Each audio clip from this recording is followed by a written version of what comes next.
자, 오늘은 우리 교재 24장 인간의 구성적 본질에 대한 건데요.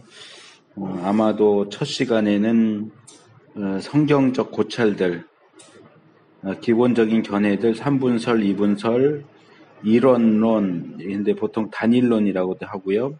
요 세 가지 내용과 이 성경적 고찰들이라고 하는 거는 주로 이론론, 단일론에 대한 어떤 비판적인 내용들을 다루고 있어요.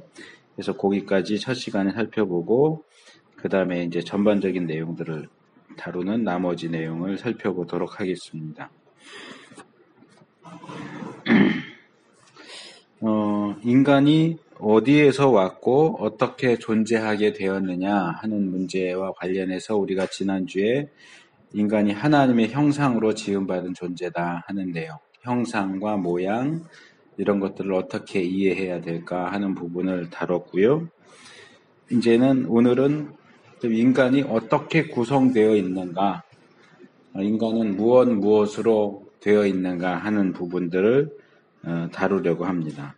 여기서 가장 기본적인 질문이 되는 것은 인간은 통일성을 가진 하나인가 아니면 그 안에 구분할 수 있는 몇 가지 요소를 가지고 있는 존재인가 하는 그 부분에 대한 이제 질문이 기본적으로 던져집니다.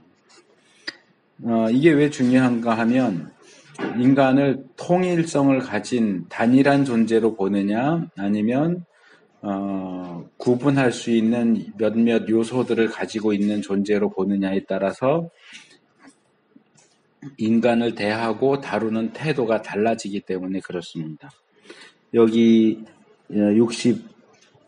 87페이지 기본론적인 존재로 간주한다면, 그러니까 2분설 내지는 이제 3분설도 포함되는 거겠죠. 그러니까 인간이 여러 부분으로 구성되어 있다라고 생각을 한다면 그 인간을 대하는 것도 역시 그 여러 부분들을 염두에 두고서 다룰 수밖에 없다. 예를 들어서 여기 2분설 같은 경우 말하자면 인간은 영혼과 육체를 가진 존재다 라고 이렇게 본단 말이에요. 그러면 우리가 목회를 하면서도 성도들을 대할 때 영혼에만 관심을 가질 수는 없어요. 왜냐하면 인간은 영혼으로만 된 존재가 아니고 영혼과 육체로 되어 있는 존재다라고 생각한다면 영혼에 대해서도 돌보기 위해서 힘을 쏟아야 할 뿐만 아니라 육체와 관련된 부분도 역시 관심을 가지지 않을 수가 없죠.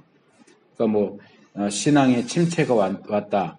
그러면 영적인 문제가 있으니까 내가 가서 신방도 하고 상담도 하고 기도도 하고 해야지. 근데 몸이 아프다. 그거는 몸에 대한 거니까 난 상관없어. 몸 아프면 병원에 가시오. 신방도 안 하고 이러면 안 된단 말이에요.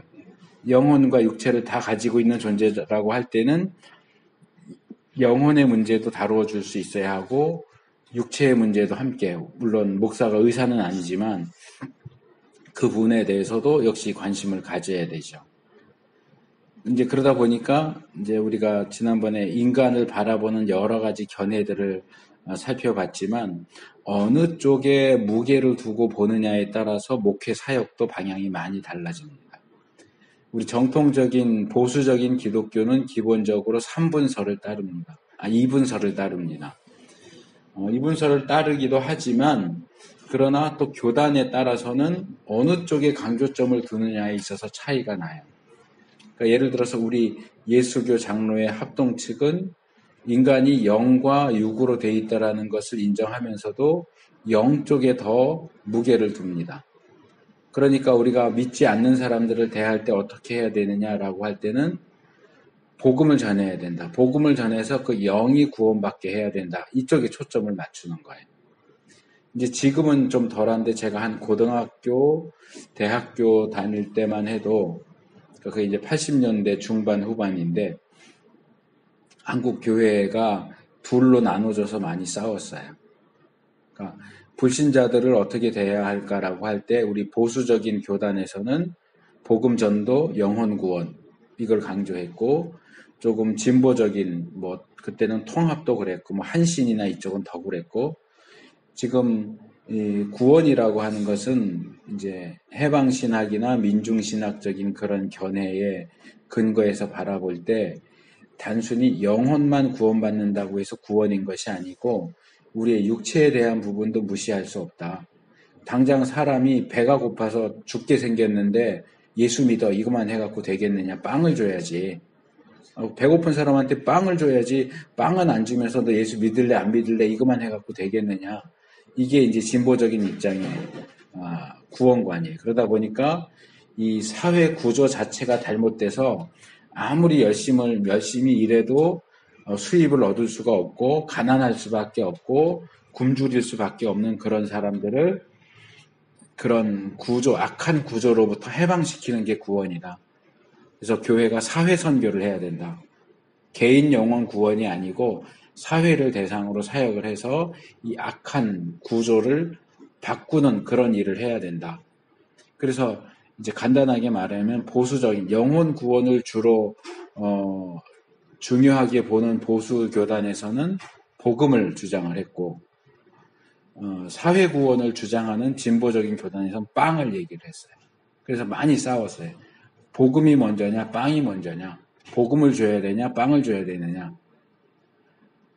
그러니까 우리 쪽에서는 복음을 줘야 된다 그러면 저쪽에서는 지금 굶어 죽고 있는데 죽어가고 있는데 복음이 무슨 소용이냐, 빵을 줘야지. 그리고 이쪽에서는 빵 줘야 된다고 하는 사람에 대해서는 빵 준다고 인간이 구원받느냐, 당장 배고픔은 면할지 모르지만 그 죽어가는 영혼은 어떻게 할 건데, 이러고 싸웠어요. 계속 싸웠는데 제가 대학 졸업하고 한 신대원 다닐 때쯤 90년대 들어서니까 한국 교회 안에서 그 문제가 싹 없어졌어요. 갑자기 없어졌어요.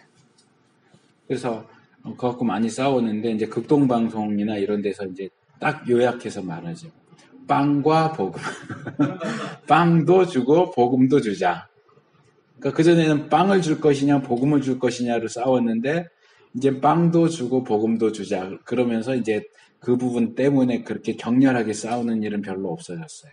그러니까 둘 다 맞는 얘기이긴 하죠.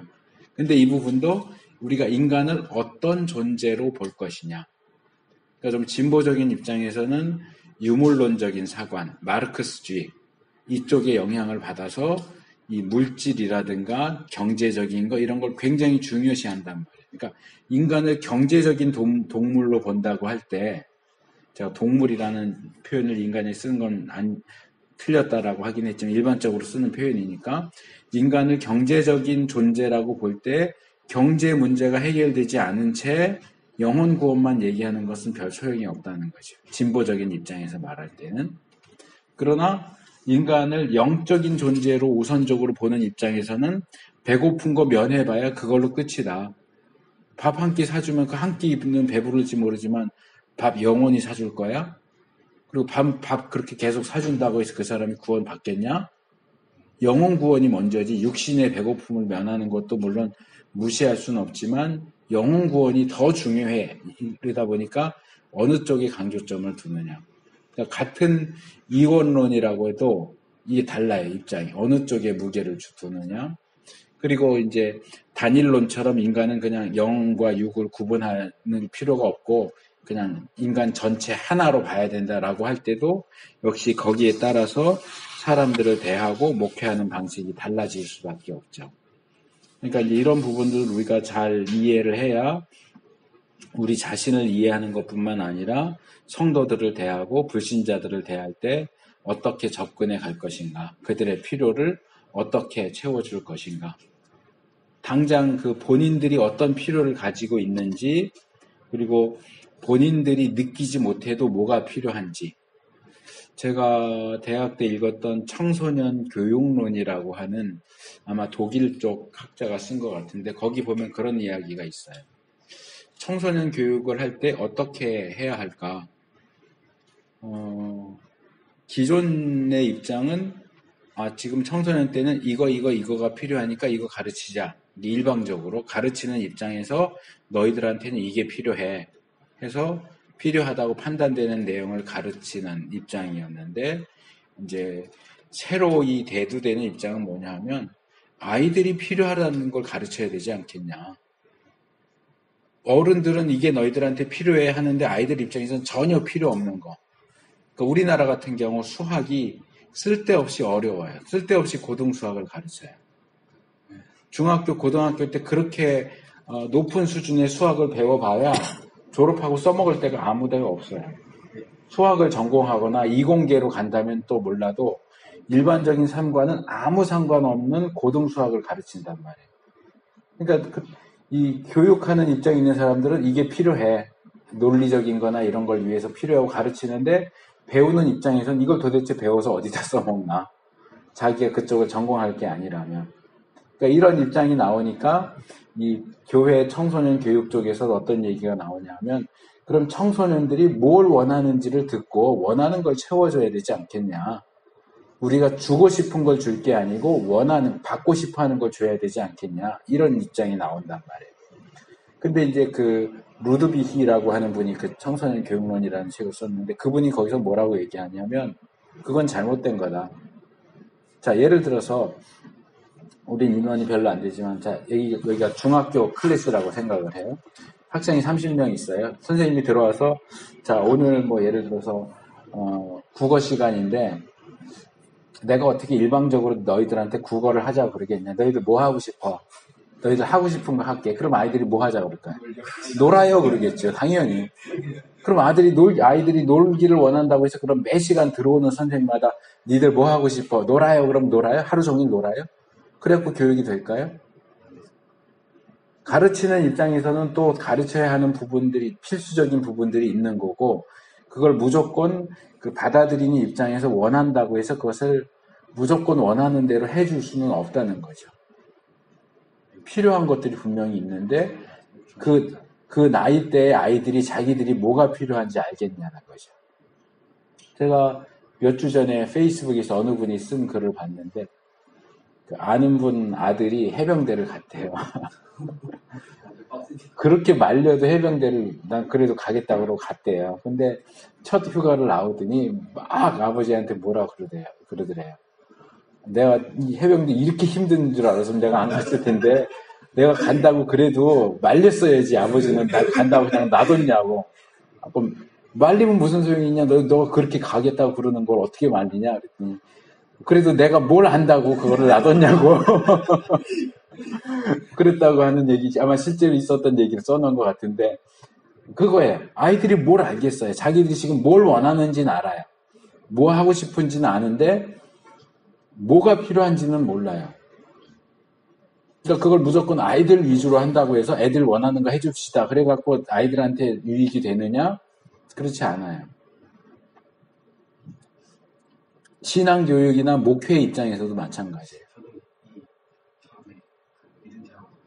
예. 예. 이게 모르지만 그 흐름은 이렇게 영적 감각으로 좀 예. 그 질문을 전도할 때 가장 많이 물어봤거든요. 안 묻는 사람들이 그때 기독교들 같은 게 좋은가 봐요. 네. 뭐 단번에 답을 알 수는 없고 이제 계속 여러 과목들을 배우면서 나름대로 정리를 해야죠. 그래서 제가 많이 얘기하는 것 중에 하나가 이거예요. 믿지 않는 사람들이 한국 교회를 향해서 막 욕을 해요. 그러면서 무슨 여러 가지를 얘기하지만 그 중에 하나가 한국 교회는 헌금 모아가지고 예배당 짓고 기도원 짓고 심지어는 묘지까지 사고 그러면서 구제는 안 한다. 그런 욕 많이 하거든요. 그러면 믿지 않는 사람들이 교회를 향해서 구제를 안 한다고 욕한다고 해서 그럼 교회가 그럼 오늘부터 우리 교회는 구제를 전문으로 하는 어떤 그런 방향을 바꾸겠습니다. 그러는 게 옳으냔 말이에요. 만약에 그걸 학교로 바꿔봐요. 교회가 아니고 학교로 바꿔서 사람들이 어느 학교를 가리켜서 막 욕을 해요. 이 학교는 구제도 안 하고 왜 그러냐. 그런다고 해서 학교장이 그럼 우리 학교는 이제부터 구제 체계로 돌입합니다. 바꿉니다. 그럼 되냐고요. 학교는 구제를 위한 기관이 아니고 교육을 위한 기관이죠. 학교가 구제할 수도 있어요. 교회가 구제를 할 수도 있어요. 그러나 교회나 학교는 구제 기관이 아니에요. 그런데 학교가 욕먹는다고 해서 오늘부터 우린 교육 다 때려치고 구제만 해.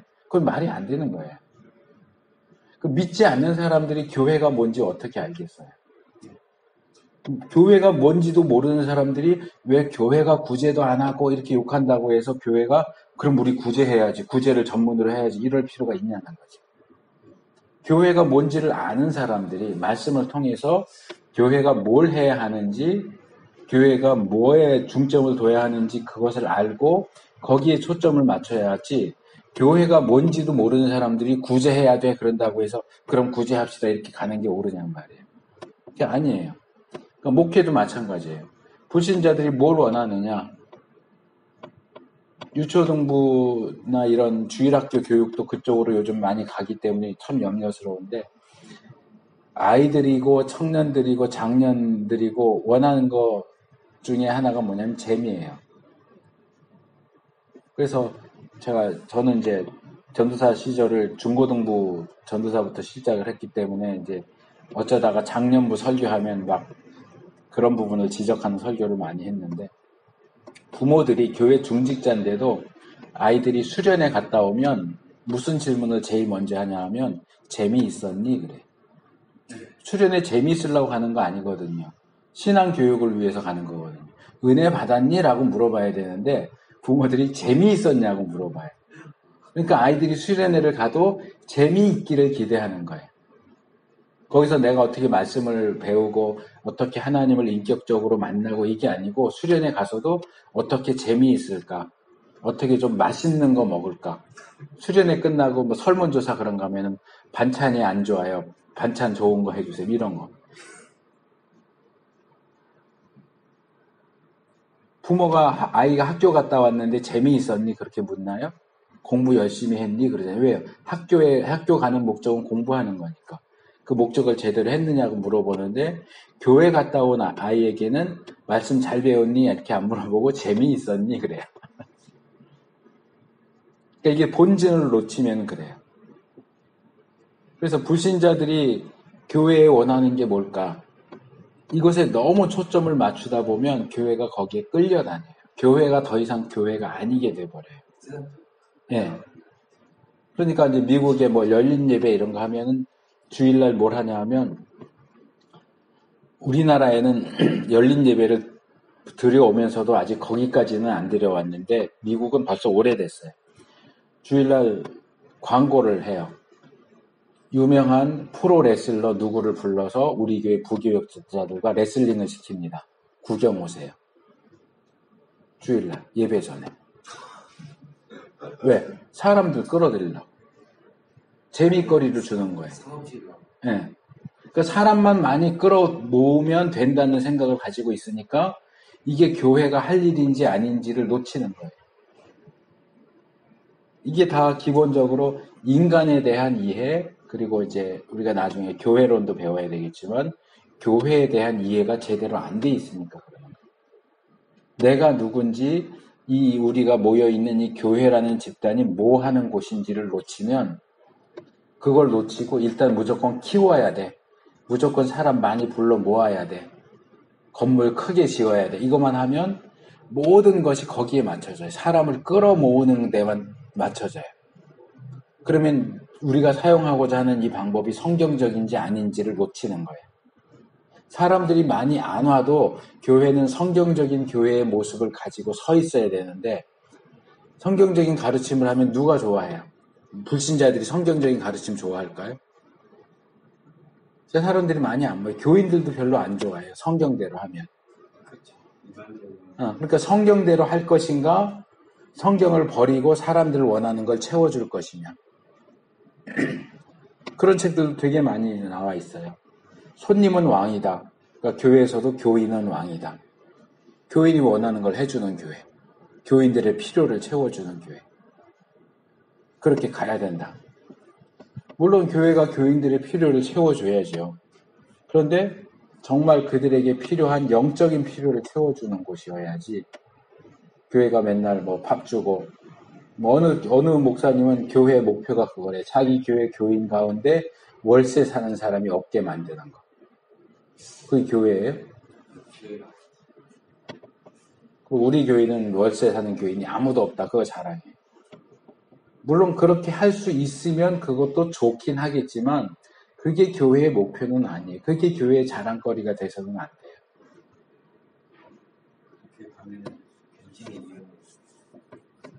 이제 기독교가 콘스탄틴 황제에 의해서 공인되면서 기독교에 온갖 잡동사니들이 들어오게 된 것하고 아주 비슷한 상황이 벌어지겠죠.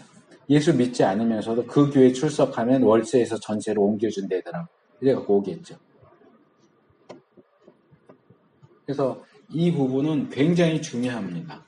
그래서 제가 좀 멀리 나가기는 했지만 교회에 대한 이해가 바로 서야 하고 그리고 기본적으로 인간에 대한 이해가 바로 서야 우리의 목회나 사역이 제대로 갈 수 있어요. 그래서 인간을 어떻게 볼 것인가. 기본적인 견해에서 첫 번째가 삼분설입니다. 삼분설은 뭐냐 하면 인간이 세 부분으로 구성된다고 하는 입장이에요. 그 세 부분은 뭐냐 하면 뭐 읽어보셨으니까 알겠지만 육체와 혼과 영입니다. 기본적으로 인간이 육체를 가지고 있고 영혼을 가지고 있다라고 하는 부분은 삼분설이나 이분설이나 비슷한 입장이에요. 근데 이제 거기서 차이가 나는 것은 영과 혼이 같은 거냐 다른 거냐. 삼분설은 영과 혼이 다른 것이다라고 주장을 하는 거고 이분설은 영과 혼이 사실은 같은 거다. 용어는 다르게 써도 동의어고 서로 바꿔 쓸 수 있는 지난주에 우리가 살펴본 젤렘하고 데모트처럼 서로 바꿔 쓸 수 있는 용어지 용어다가 다르다고 해서 이게 완전히 다른 게 아니다라는 게 이분설 입장이고 삼분설은 다르다라고 하는 거예요.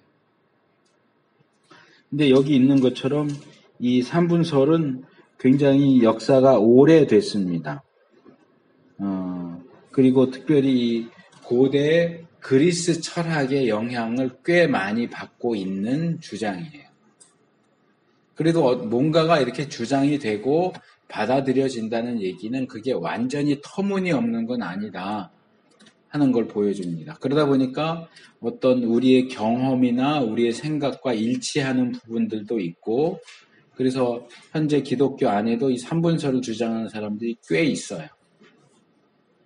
그러니까 우리가 사람을 생각을 할 때도 우리의 육신이 있고 우리의 영혼이 있어요. 근데 또 우리가 기도할 때도 누군가를 위해서 기도할 때 하나님 그 사람의 육신도 붙들어 주시고 육신도 강건케 해주시고 그 사람의 마음도 평안케 해주시고 그 사람의 영도 강건케 해주시고 이렇게 세수로 나눠서 기도하는 경우가 많거든요. 그러니까 이게 이제 이런 삼분설적인 개념 속에서 나오는 거예요. 우리는 육신을 가진 존재고 하나님과 소통하는 영도 가지고 있지만 이 영과 육 중간에 혼이라고 하는 것도 있다. 그래서 인간이 이렇게 세 부분으로 나누어져 있다라고 보는 거죠. 이런 세 부분으로 나누는 가장 중요한 근거 구절은 여기 89페이지 첫째 단락에 나오는 데살로니가 전서 5장 23절입니다. 평강의 하나님이 친히 너희를 온전히 거룩하게 하시고 또 너희 온 영과 혼과 몸이 온전히 흠없이 보존되기를 원하노라 그랬죠. 영과 혼과 몸 해서 인간을 가리킬 때 세 부분으로 얘기했다는 거예요. 그러니까 여기 있는 그대로 인간은 영과 혼과 몸으로 구성되어 있는 게 아니겠느냐. 또 정확히 세 개는 아니지만 히브리서 4장 12절에서는 네 개가 나오죠.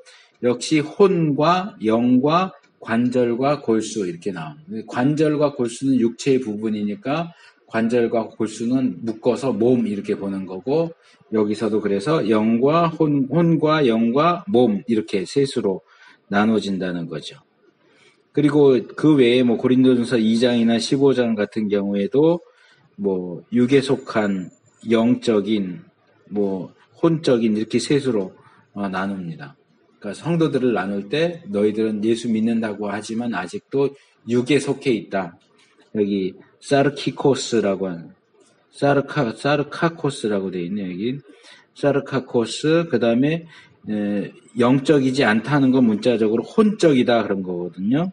푸시키코스 푸시케가 혼이라고 번역되는 단어예요. 푸시케 헬라어로 푸시케 히브리어로는 네페시 그 다음에 영적인 존재 푸뉴마티코스 그러니까 영과 혼을 가리키는 용어가 따로 있어요. 히브리어에서는 영은 루아흐고 혼은 네페시를 쓰고요.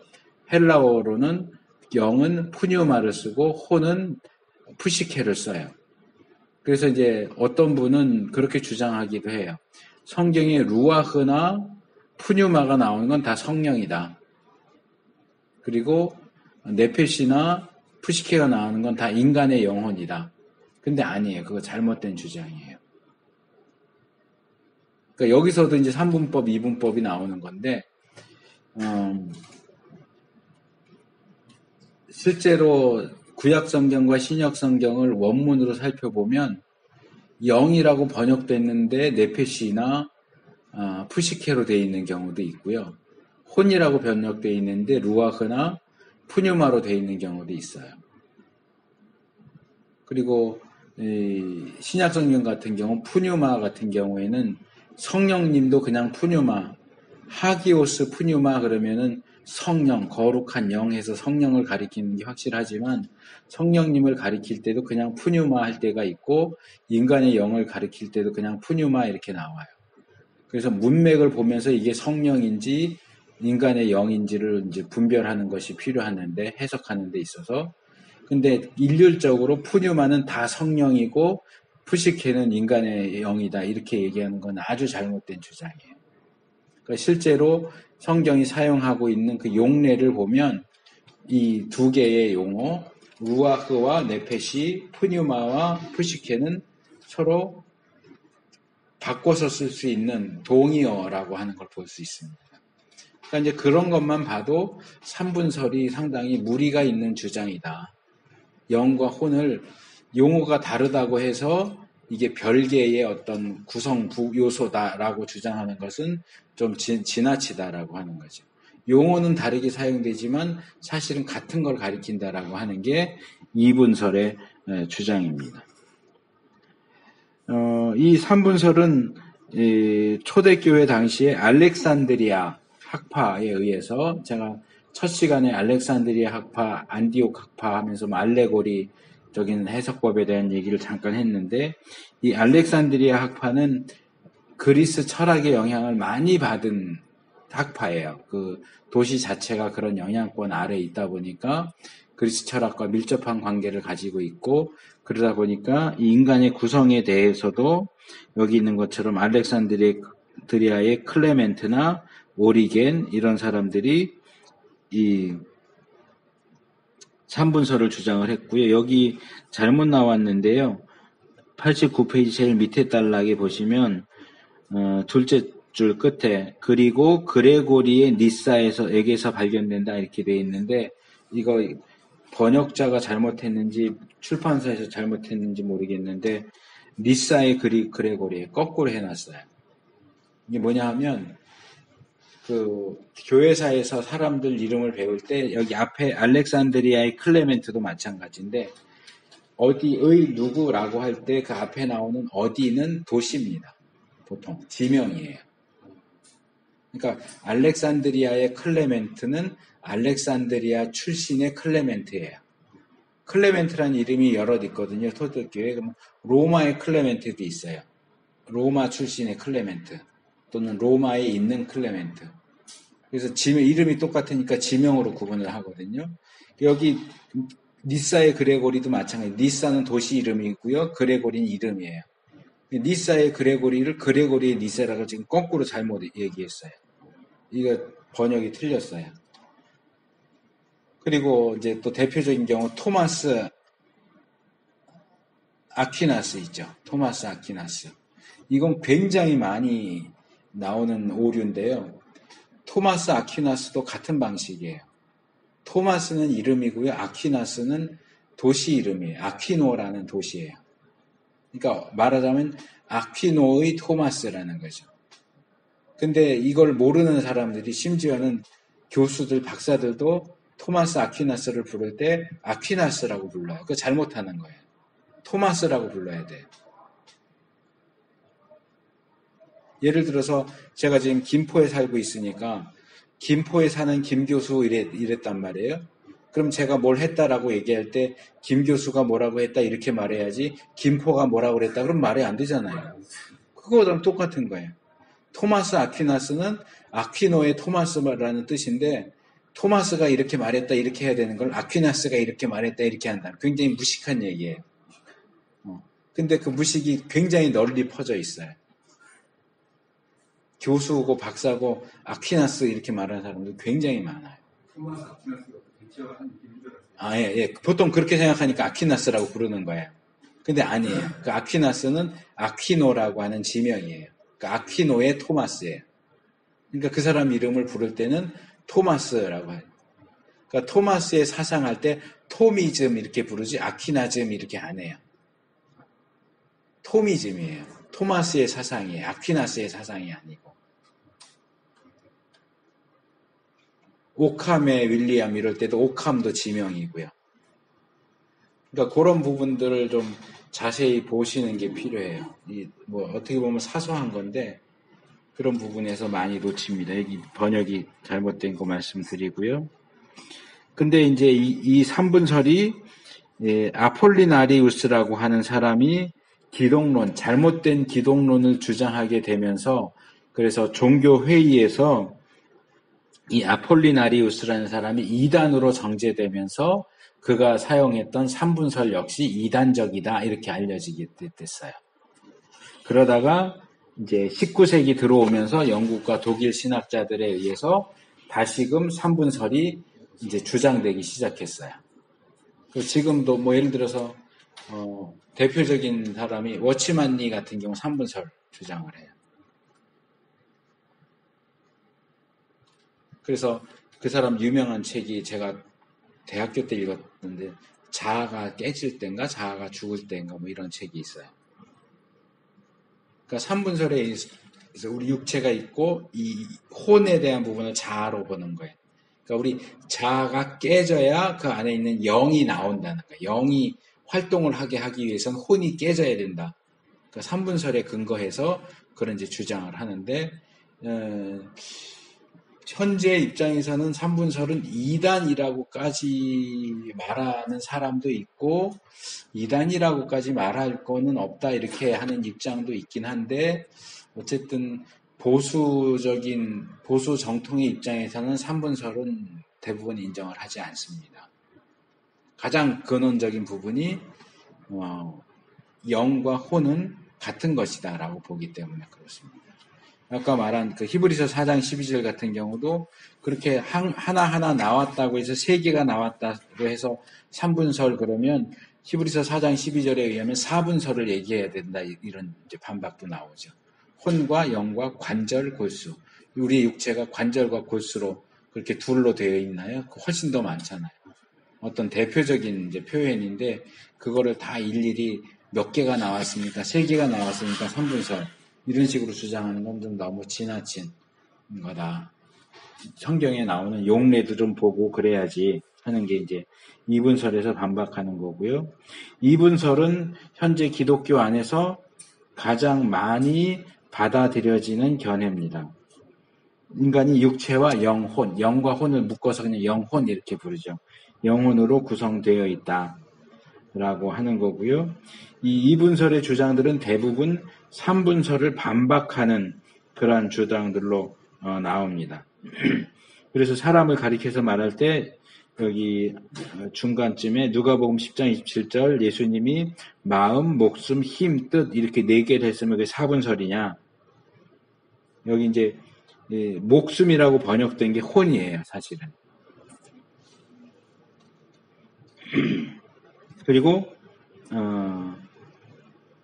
짐승의 혼, 사람의 혼, 이 루아흐와 네페시가 동의적으로 사용된다는 지적. 그 다음에 마태복음 6장 25절과 10장 28절에 몸과 혼, 전도서와 고린도서에 있는 몸과 영 이런 것들이 기본적으로 같은 것으로 제시되고 있다. 뭐 이런 것들이 2분설에서 얘기하는 주장입니다. 예, 제가 시간은 봤어요. 근데 조금 요 첫 시간 조금 길게 할게요. 요거 나머지를 해야 될 것 같아서. 그래서 이 아까도 얘기한 것처럼 두 부분을 인정한다고 해도 어느 쪽에 이제 더 무게를 두느냐, 어느 쪽에 더 초점을 두느냐에 따라서도 입장이 달라지는데, 이 유물론적인 입장에서는 몸을 또 너무 중시하는 입장도 있고, 또 관념론적인 입장에서는 또 영을 중시하는 그런 입장도 있어요. 근데 기본적인 이 보수적인 입장에서는 영을 더 중시하다 보니까 몸을 경시하는, 몸을 가볍게 보고, 몸은 뭐 그냥 건강하면 좋고 그렇지 않아도 상관없고 뭐 영혼이 구원받으면 되지 뭐 몸이 뭐 그렇게 중요해, 이런 입장이 이제 기본적으로 많이 있는데, 이 부분에 있어서 이 영을 중요시하고 몸을 경시하는 그런 입장도 역시 이 그리스 철학의 영향이 있다는 거죠. 특별히 플라톤의 영향이에요. 그래서 눈에 보이지 않는 형상이 더 중요하고 눈에 보이는 진료, 이 땅에 있는 것들은 그렇게 중요한 게 아니다. 그래서 오래된 그 헬라 철학의 용어 중에 소마 세마라는 말이 있어요. 헬라어 표현인데요. 소마는 우리의 몸을 가리키는 말이고 발음이 비슷하죠. 세마는 감옥이라는 뜻이에요. 그러니까 우리의 몸이 감옥이다. 정말 우리의 중요한 부분은 영인데 이 영이 우리의 육체라고 하는 감옥에 갇혀 있다. 그래서 거기 갇혀 있는 영혼을 해방시켜주는 게 구원이다. 이게 이제 그리스 철학 가운데서 주장되는 내용이거든요. 그러니까 그러다 보니까 영혼을 중시하다 보니까 이 영혼을 가두고 있는 육체는 나쁜 거가 되는 거예요. 그래서 뭐 금욕주의라든가 자기 몸을 막 때린다거나 그런 것들도 다 이런 이원론적인 사상에서 나오는 거예요. 그래서 이 부분을 좀 더 추가적으로 말씀을 드려야 될 것 같은데, 현재 이 기독교 안에만이 아니라 전반적으로 퍼져 있는 사상, 위험한 사상 중에 하나가 이원론이라고 하는, 그러니까 우리가 지금 인간이 몸과 영으로 돼 있다 하는 건 이분설이고요. 이분설. 근데 이걸 이제 다르게 하면 이분법 이렇게 하기도 하고요. 그러니까 이제 이게 이원론에서 나오는 거예요. 이 세상의 모든 존재하는 것들이 서로 상반되고 대립되는 둘로 되어 있다. 그래서 선한 신과 악한 신이 서로 대립하고, 영혼과 육체가 서로 대립하고, 남자와 여자가 서로 대립하고, 부자와 가난한 자가 대립하고, 이런 식으로 서로 대립 구조를 만드는 게 이원론이에요. 그런데 우리 기독교 신앙에 있어서는 이원론은 받아들이지 않습니다. 굉장히 위험한 겁니다. 그러나 이 이원론을 반대하다 보면 이제 단일론이 그런 문제가 이제 나오는 건데, 이 실제로 우리의 인간이 또는 이 땅이, 이 세상이 이렇게 구분되는 두 부분으로 되어 있다는 사실을 간과해 버리기가 쉬워요. 근데 사실은 그렇잖아요. 내용이 있으면 형식이 있고, 그렇죠? 형식이 있으면 내용이 있고, 이렇게 둘로 나눠지는 부분들이 분명히 있거든요. 하드웨어가 있으면 소프트웨어가 있어야죠. 소프트웨어가 없으면 하드웨어가 필요 없어요.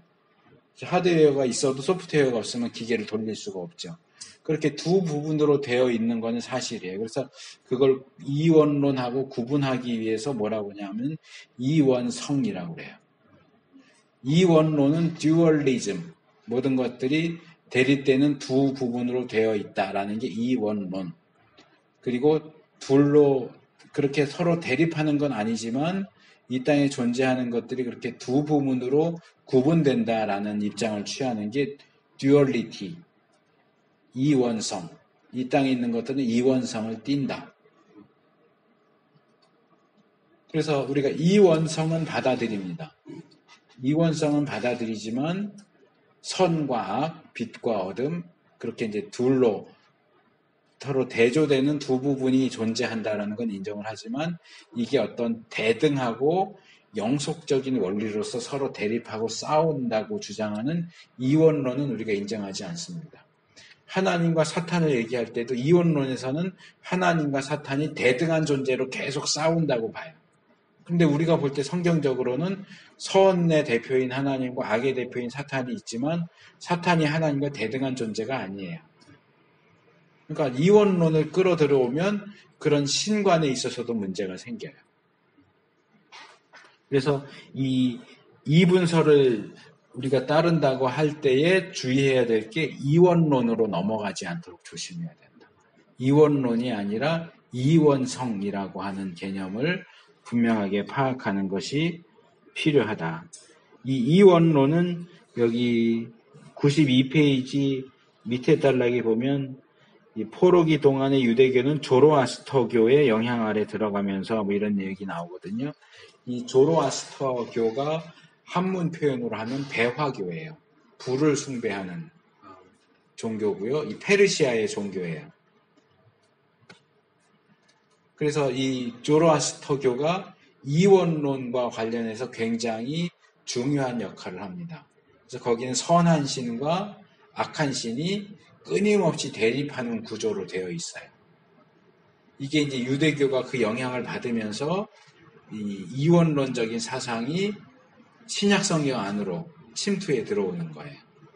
그러니까 그런 영향이 보여져요. 신약 성경이 이원론적이다 하는 건 아니고 그런 것들에 대해서 지적하고 하는 그런 내용들이 나온다는 얘기예요. 그러면서 이제 기독교 안에도 이런 이원론적인 것들이 들어오는데 조심할 필요가 있고요.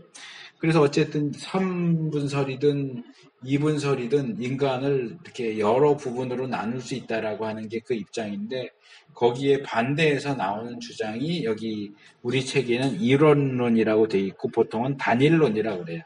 이론론 또는 단일론이라고 하는 입장인데 그건 뭐냐 하면 어떤 철학적인 개념 속에서 영과 육을 나누는 게 아니고 성경 본문 특별히 구약의 내용들을 살펴볼 때 또는 신약도 마찬가지고 성경 본문의 근거에서 인간이 어떻게 구성되어 있는가를 볼 때 성경은 인간을 그렇게 두 부분, 세 부분으로 나눠서 보지 않는다는 거예요. 인간이 그냥 통일되어 있는 하나의 존재, 단일체로 보지 둘, 셋으로 나눠져 있다고 보지 않는다라고 하는 게 이 이론론 또는 단일론의 주장입니다. 그러면서 이제 여기 조금 어려운 부분이 될 수 있는데 로빈슨이라고 하는 신약학자 A.T. 로빈슨 얘기가 나오면서 히브리어에 몸에 해당되는 단어가 없다 뭐 이런 것 여러 가지 얘기하면서 그 94페이지 중간에 보면 형상과 진료의 대립, 하나와 여럿, 몸과 혼의 대조, 개별화의 원리 뭐 이런 거 얘기하면서 이게 다 그 이원론의 영향이고 그래서 2분설, 3분설을 주장이 나오는 거고 성경에는 이런 것들이 나오지 않는다고 주장을 하는 거죠.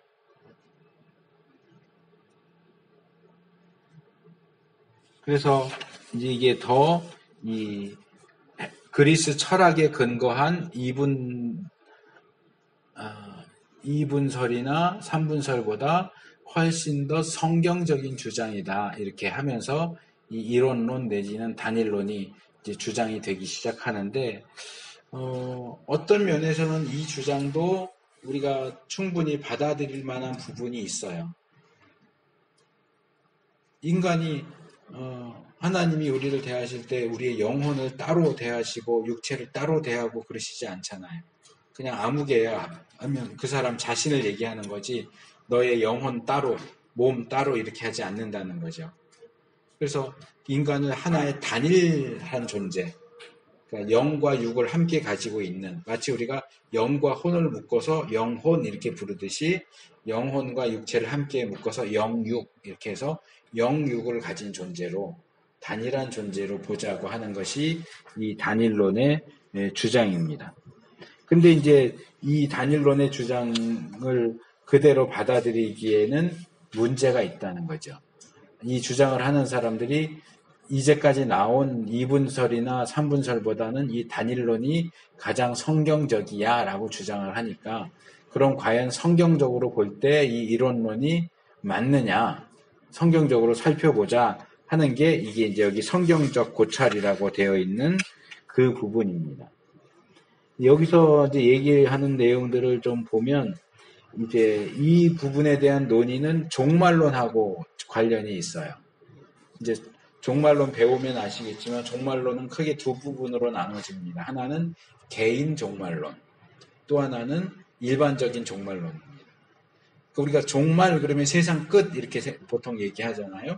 그게 이제 일반적인 종말론이에요. 이제 세상 끝이 오고 예수님이 재림하시고 그러면 이제 거기에 대한 내용, 재림과 뭐 거의 관련된 전반적인 내용을 다루는 것이 일반 종말론이라고 하면, 개인 종말론은 개인의 죽음을 다루는 거예요. 예수님이 오시지 않아도 내가 죽으면 나에게는 끝이잖아요. 그러니까 개인 종말론은 인간의 죽음을 다룹니다. 그럼 인간이 죽으면 어떻게 되느냐? 이런 부분들을 다루게 되는데, 이론론에서 말하는 것처럼 인간의 영혼과 육신을 구분하거나 분리하면 안 되고 그것이 통일된 하나다라고 주장할 때 이 개인 종말론 부분에서 문제가 발생해요. 그러면 인간이 단일체로서의 인간이 죽으면 그 다음에 어떻게 되죠? 영과 육이 분리된다 그러는데 영과 육을 분리할 수 없다고 그러잖아요. 이론론에서. 근데 성경은 인간이 죽으면 그 영이 몸을 떠나서 그 인간 존재가 없어지는 게 아니고 영혼의 상태로 존재한다고 그러잖아요. 부활하기 전까지. 그걸 이제 중간 상태라고 불러요. 왜 상태라고 하냐면 어떤 특별한 장소로 가는 게 아니고 그냥 상태적이라고 하는 부분만 강조하기 위해서. 장소를 강조하다 보면 카톨릭에서 말하는 연옥이라든지 림보라고 하는 주장과 연결될 수 있기 때문에 그걸 조심하기 위해서 상태라고 불러요. 중간 상태. 그러면 성경은 분명히 어떤 중간 상태와 관련된 내용들이 나오는데, 인간이 단일한 존재라서 영과 육을 분리할 수 없다고 한다면 인간은 죽으면 그걸로 끝나야지, 육신은 더 이상 기능을 하지 못하는데 영이 따로 계속 존재하면서 그 사람이라고 부를 수 있는 그 정신과 기억을 그대로 가지고 있는 채로 존재한다면 단일론이라고 하는 주장 자체가 잘못된 거 아니냐 하는 반박이 나옵니다. 그러니까 이런 교리들은 철학적으로나 이런 부분에서 이 논리적으로 연관이 되기 때문에 서로 이렇게 연결돼 있어요. 뭐 하나만 따로 떼어서 말하기가 힘들어요. 그리고 두 번째로는 이 로빈슨이 그 구약과 신약에 사용되는 용어들을 이 언어적인 측면에서 구약에는 이런 몸에 해당되는 단어가 나오지 않기 때문에 몸을 따로 보지 않았다. 뭐 이런 식의 주장을 하는데, 제임스 바르라고 하는 신학자가, 이 사람도 우리 보수적인 학자는 아니에요. 조금 이제 진보적인 쪽에 있는 학자인데, 이 사람은 이 언어나 이런 부분에 있어서 꽤 통찰력 있는 주장을 해요. 그래서 그거는 언어학적으로 볼 때 당신의 주장은 말이 안 된다. 예를 들어서 그 어떤 언어에 따라 특성이 있어요. 그래서 예를 들어서 우리나라 외국 사람들이 우리나라 말 배울 때 제일 힘들어하는 것 중에 하나가 존댓말이에요. 밥을 먹는다, 식사하세요. 근데 뭐 어린 아이한테는 밥 먹어라, 어른한테는 진지 드세요 이러잖아요. 이게 똑같이 밥 먹는다인데 그냥 영어로 하면 그냥 eat인데 먹어라 이렇게 하면 되는데, 한국말은 먹어라가 종류가 여러 개가 있어요. 누구냐에 따라서. 근데 영어에는 존댓말이 없죠. 물론 please 뭐 이런 거 붙여서 하거나 그럴 수는 있지만, 그러면 영어에는 존댓말 없으니까 영어를 쓰는 그 민족이나 나라들은 예의도 없고 위아래도 없고 그렇다 이렇게 말하면 될까요? 영국이나 미국은 위아래가 없을까요? 누구나 다 유 한다고 해서 다 버릇없는 무슨 개 잡놈들이다 이렇게 말할 수 있어요? 아니거든요.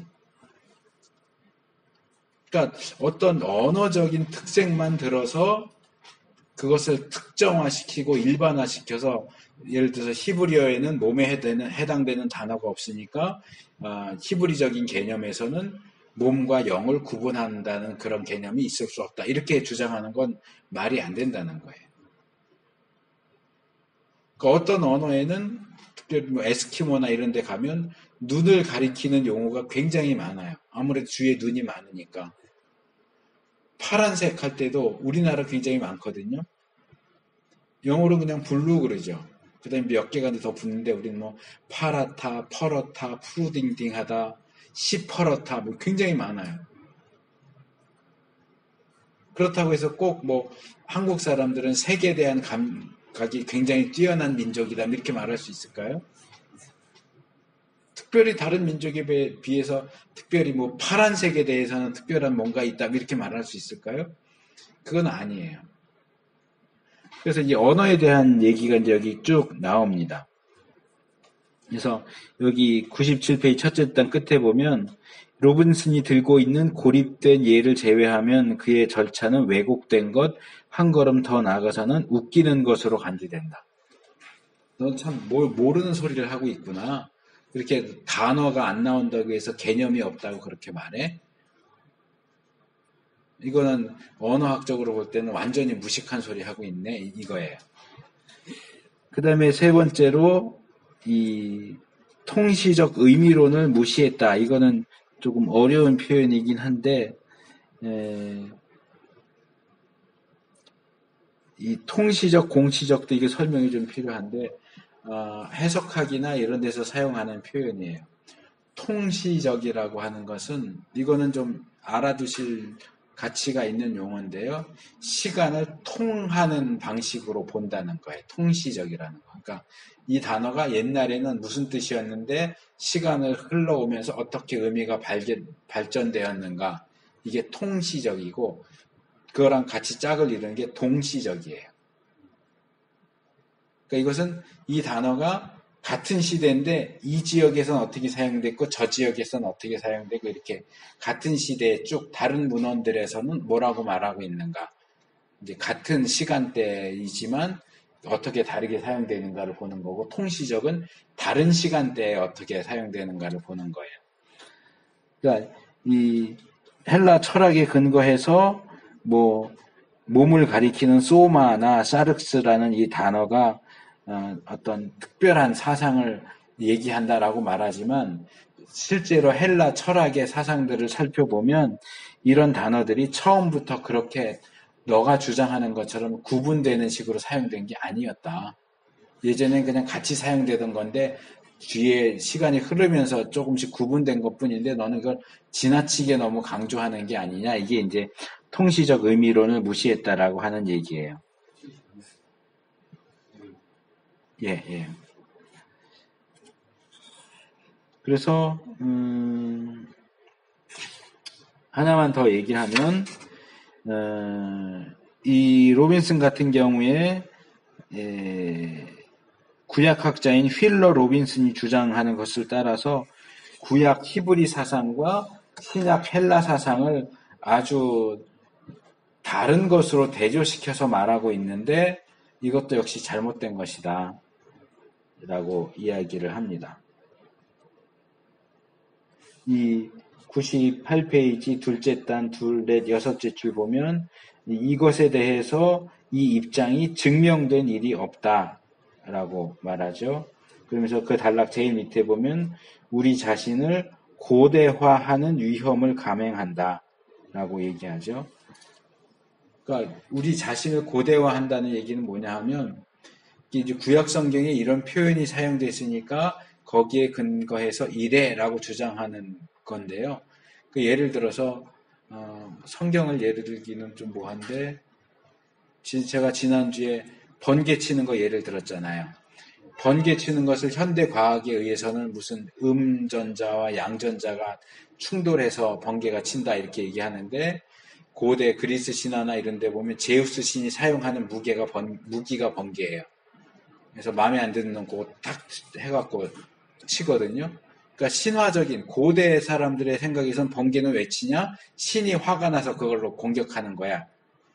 그러니까 고대 사람들이 이렇게 표현했으니까 번개는 뭐냐? 신의 공격이다. 이렇게 하면 우리의 사고 자체가 고대로 돌아가는 거죠. 여기 말하는 우리 자신을 고대화하는 위험이 있다라는 건 그거예요. 그러니까 구약에 이런 표현이 사용됐으니까 이래라고 하는 것은 왜 그런 표현을 사용했는가를 살피면서 그 의미를 따져야지 표현만 그냥 그대로 가져오면서 이러니까 이래 이렇게 주장하는 것은 잘못된 주장일 수 있다고 하는 거죠. 그래서 일단 3분설 살펴봤고요. 2분설 살펴봤고요. 이론론 내지는 단일설 살펴봤고 그것이 어느 정도 성경적인 배경을 강조한다고 하기는 하지만 성경적으로 따져볼 때 100% 받아들일 수 있는 건 아니다 하는 것까지 여기까지 하고 잠깐 쉬겠습니다. 네, 잠깐 쉬겠습니다.